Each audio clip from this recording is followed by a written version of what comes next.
कबीर की साखी में आगे बढ़ते हैं। सुखिया सब संसार है, खाए और सोवे, दुखिया दास कबीर है, जागे और रोए। इसमें कबीर दास जी क्यों दुखी हैं?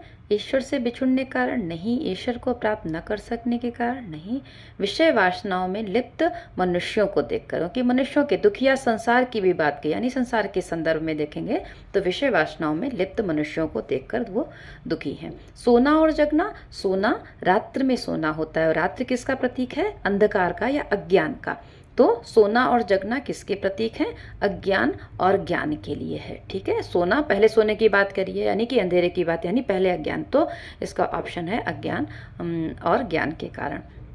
उपर्युक्त साखी में के अनुसार कबीर को किसे देखकर आंसू बहा रहे हैं? यानी कि इसमें सीधे से अज्ञानी लोगों को देखकर आंसू बहा रहे हैं। किस व्यक्ति पर मंत्र का कोई प्रभाव नहीं होता है? इसका उत्तर है जिसके मन में विरह रूपी सर्प ने घर बसा लिया हो। इसका सी ऑप्शन है, विरह रूपी सर्प ने। विरह किससे? ईश्वर से वियोग। किसके लिए रोते हैं? जो ईश्वर को प्राप्त नहीं कर पाए हैं, उनसे जो दूरी है, उस विरह के कारण वो जो पीड़ा है वो उनके घर में, उनके मन रूपी घर में बस गई है। कबीर दास जी के अनुसार बौरा कौन है? ये पागलपन किसका है? जो प्रभु के वियोग में जीवन व्यतीत कर रहे हैं, उससे इन्होंने कहा है वो बौरा सा जाता है, पागल सा हो जाता है।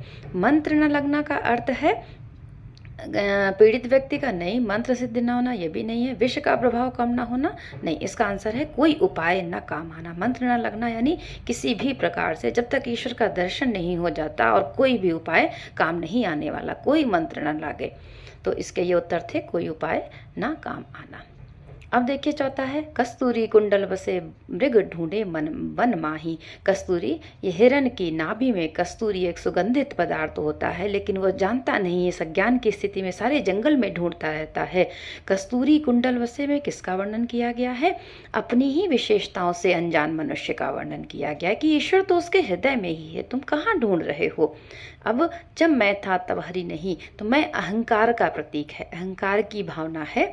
मैं जो था, मैं का अभिप्राय अहंकार से है। मन का आपाक होए यानी अपने अहंकार को समाप्त करना, या कटुवाणी, मधुर और विनम्र न होना, औरों के साथ असंगत व्यवहार करना। मन का आपाक होए, जो मन, अपने मन के अहंकार को समाप्त करना, मन का आपाक होए। जब कोई मीठा बोल देता है तो ये अहंकार समाप्त होता है। जब मैं था तब हरि नहीं, यानी जब तक अहंकार है तब तक ईश्वर उसके हृदय में नहीं हो सकते। जब तक सांसारिक वासनाओं को न छोड़ा जाए, जब तक अहंकार पूर्ण व्यवहार का नाश न किया जाए, जब तक ईश्वर हृदय में तब तक नहीं होंगे जब तक आप अहंकारी